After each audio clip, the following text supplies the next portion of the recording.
A top NATO commander says Russian tanks and troops are moving into eastern Ukraine. Moscow denies those claims. The development comes after Russia announced new Air Force training exercises near United States borders. David Martin is at the Pentagon with the military's response. David, good morning.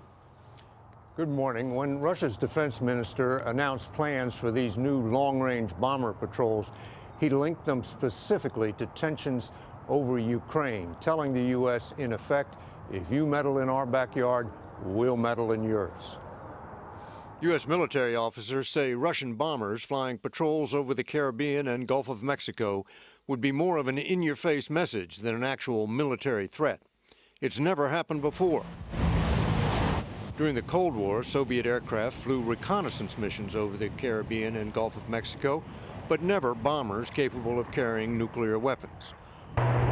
Once in 2008 and again in 2013, blackjack bombers flew to Nicaragua and Venezuela, but those were window dressing for visits by high-level Russian delegations.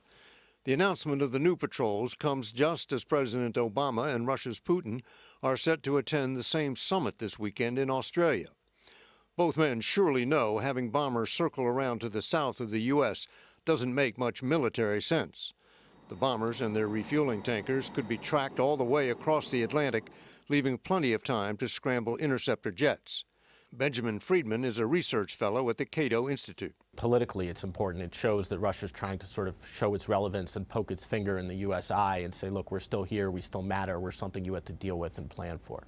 There's no law against it as long as the bombers stay outside the 12-mile limit that marks U.S. airspace.